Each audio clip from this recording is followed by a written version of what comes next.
previously on Stay in Your Lane. Yeah, so the freight recession, the bloodbath, whatever you want to call it. So I like to think of it as the market, as far as I've looked at it, I've been Resetting. doing it for about 25, 30 years. It's either inflating or deflating. We're going to kind of claw around here in equilibrium, a little more capacity coming out of the market. I don't see demand suddenly peaking anytime soon. Who knows what tariffs are going to be? There's so much uncertainty.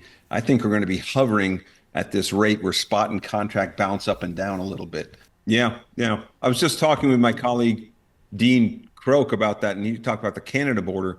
I met The Dean. January, February were some of the biggest steel imports because they're getting it in before the tariffs, and so it was the best months ever. And now it's just cannibalizing demand. But Right. yeah, we're seeing a lot of that, and we'll see how long it goes. The tariffs, though, it's so you don't know if it's what's going to turn on or off. So one of the reasons why people do a tariff, I don't always agree with it, is that it might move manufacturing domestic. My question is, if you've got why would you move a production line domestic if it's resting? The economics are only resting on a whimsical tariff decision that could be reversed next month, certainly in 3 years. I don't know, Joe. You were in manufacturing. What would you make Again, a decision for that? you're absolutely right. I mean, tariffs have three purposes, right? You want to try to move production back. You're retaliating against something that's been put on you, or you're trying to you're trying to raise money. So one of those three things is why you do tariffs. And I think Mr. Trump is looking at all three of them. He wants to bring manufacturing back. He wants to retaliate, and he loves to raise revenue. So Okay, I'm gonna jump in here. Okay. I have two economists on our show. Everybody knows Bob Costello. He's going to give us the trucking industry more updates and et cetera. And somebody I absolutely am terribly fond of and have a huge amount of respect for, Dan North. Dan North says it like this: economic changes in the economy in the United States are only done by two different things: fiscal policy or consumer confidence. That's it. So, any change in either is going to take 3 to 5 quarters before we realize or see the impact of it. So, what's happening now maybe change us in third and fourth quarter, right? We're going to see the impact of it at the end of the year, give or take a quarter, to the first of next year or second quarter of next year. Anywhere in there, we're going to see the result of what decisions are changed, economic policies are changed now, or is it going to create, or are those changes are going to create consumer confidence in any level? If we see consumer confidence come in, that can make a change too. But that normally is the reaction that comes from it, and so the policy is a 3 to 5 quarter wait. So this year, I'm going to go out on a limb and say I am optimistic, but cautious. From when you ask me what am I seeing, I think this is going to end up being our transition year, and we're going to go out in a much more positive tone than maybe we started. Somewhere throughout the year, hopefully we don't have crazy weather events and things like that to impact all of us in the industry in a negative manner for a short period of time either way, so that we can gain some stability and try and understand where we are. So you're saying 2025 is like the Patriots? It's a building year? We're rebuilding this year. Yes, We're it's a rebuilding team. Okay, so Absolutely. it's funny, consumer sentiment, consumer, confidence, all that stuff to me is a perfect predictor of the previous 12 months. It's not a good predictor going forward. We are people. I've looked at some of this before. In my opinion, so the question is, I agree with what you were saying about fiscal policy and all that. The question is, what's going to cause rates to increase? Let's look at it that way. Besides oil, if oil goes up, yeah, rates increase, but that really doesn't benefit anyone. Yeah, that's an accessorial, right? Yeah. So, but well, it helps intermodal. So there's more of a modal shift and all that stuff. But besides that, so it's either going to be demand increases, whether it's housing starts, which I don't see right now. If they put a tariff on lumber, most of it comes from Canada, not all of it, but a lot of it. Is it going to come from consumers suddenly buying more stuff? I don't see that. Tariffs will increase the cost of things. The administration's even saying there will be some pain, so that'll probably dampen demand. So I don't see any signals of like what happened during the pandemic when demand just shot through the roof. Oh no, I don't think we're Although seeing our anything history, like that. our thinking is a little biased because remember the first, March, April, May, truckers were protesting in front of the Capitol. Yep. Remember? Because rates were Then the so demand low. hit. Then the need, yeah. Then they were heroes for a couple Yeah, years, yeah. and so I had that discussion.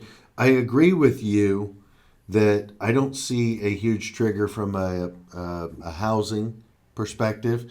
From what I saw or heard, interest rates wise, that the Fed maybe shouldn't have lowered rates a half a basis point last fall. That's what I I saw in an That's economic write up. beyond my area of expertise how that all works. I thought we'd And see more, to be yeah, honest. But yeah, I was also surprised it didn't show up any change really in like mortgage rates. no, They'd already kind of assumed that, so it's nothing is pushing new housing starts that I'm seeing. no, and I think we have. I would say in a lot of places there's no inventory still in the real estate market from a housing perspective, but I don't think people are interested in going out and starting at a 7 or 8% loan after how many years since 2010 of more than reasonable rates. I mean, my first home was a 7% interest rate, and I got I thought I got a deal. Yeah, sure. How about you? What It's was all your first relative. home? What was your first home, Chris? What was your interest rate? Oh gosh, it was late. Was it 96, 95? I don't remember what the interest rate was. But I remember my first car, I want to say it had double digit. It was like 15 per 12% or something. This was in the 80s? 80s, early Yeah. 80s, mid 80s. It was crazy back then. So yeah, but having 1%, 2% mortgage rates, that's free money. That couldn't last. That can only last so long. No, but how many people are in homes that have rates they'll never see again in their lifetime? Right. And that's the idea. And they're not selling They're Right. not because selling. they're not going to move to something because they're going to new mortgage rate Yeah, their is going to mortgage be. is going to take away more than what they could gain in home value. Yeah, but the mortgage rate is what the mortgage rate is. So I think if people have to move, they have to move. I'm curious if the LA fires are going to trigger anything, or is it on the scale? Is that not a big part of the market? Will that increase some home construction in that area? I have no idea. Yeah, I think a lot of that's going to end up being insurance. Yeah, but the question is, will they rebuild, or will There you people go. just say, "I'm done And leave living in a fire"? California, Yeah, we've seen a lot of that, yep, yep, but they're going to have to move somewhere. yep. So, Everyone's moving to Texas. well, and I think Florida has seen some people move back out of Florida Hmm. in the past 6 months, 12 Yeah. months. So, needless to say, what your prediction is that there's no real triggers at this point for the year The to. only triggers I see that could happen are negative triggers that will cause rates to drop, that cause carriers to default because they've been hanging on by their teeth for a while, and I know that they've been shedding the large trucking have been shedding assets, but I think that's slowing down. So I think everyone's kind of tiptoeing around what's going to happen for us going up. But some events could trigger it just the opposite. Capacity gets really tight, demand plummets. We'll see if that happens. If a economic recession happens, then demand, who knows what's going to happen. I don't see anything that's going to suddenly cause the market to tighten, to be honest. I don't think it's going to be. To your point, I'm in agreement and say I don't think we're going to see a big increase in any in demand, and we're therefore not going to see a large increase in rates.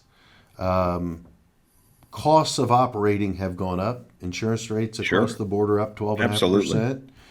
12.5%. Then we've got the fraud to deal with that the industry is still learning how to cope with and manage, and we're kind of behind it, I think, as an industry.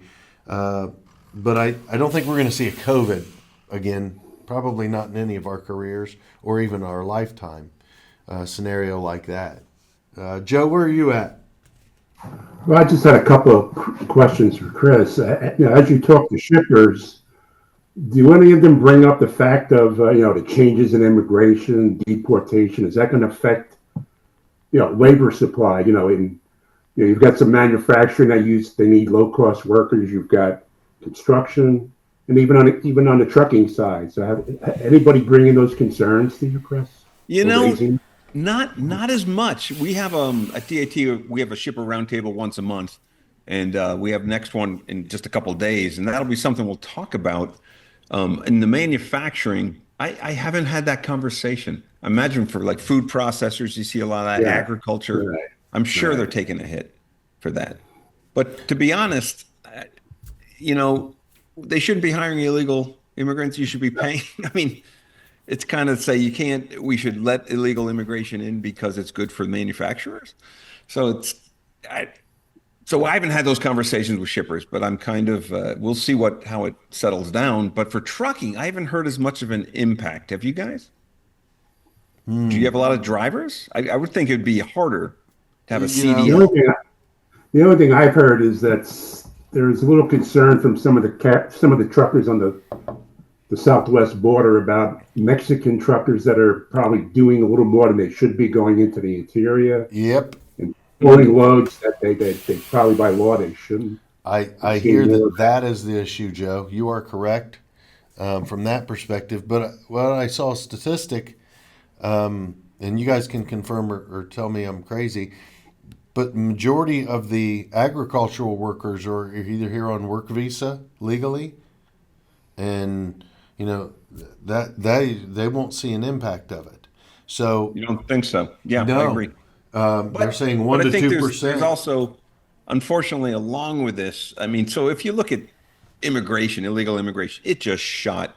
When Biden came in, he just wanted to be not Trump. And so they opened the borders, and we're still paying the price for that. It's closed down dramatically, but I think it cast a pale on legal immigration too, which is I find depressing.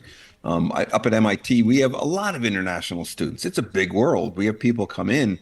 I'd love to see the H-1B lottery, the cap increase dramatically. I think we should encourage legal immigration. The problem is cracking down on this, there's a little, it bleeds over. It's like an anti-halo effect on legal immigration. And our country, we rely on immigrants. I mean, I'm fourth generation immigrant? Right. We're all immigrants of We're some all degree. immigrants And at so some how level. can you be anti-immigration? No, I think that what was it previous to 1965 or 66 were considered the golden years of immigration, where where people came from other countries, and sometimes the first generation sacrificed so that the future generations would have the opportunity to live the American dream. There, there's a great book called Streets of Gold by two academics, but they talk about immigration going back to the 1700s. And you're right, there were two big waves, but they studied the recent wave. And people kind of look at that as, you say the golden age. That's when the good Europeans came and everything. No, they were the Italians and the Irish. I'm Irish. Right. We were not thought about as great, good No, Europeans, right? I'm We half were the German, dirt. half Irish. Yeah, so we came in, and so what they found is that even recently we're seeing more immigration from Latin American countries, and they're following the exact same pattern. The first generation, you're exactly right. They're sacrificing. It's the second generation and third generation who become more Americanized.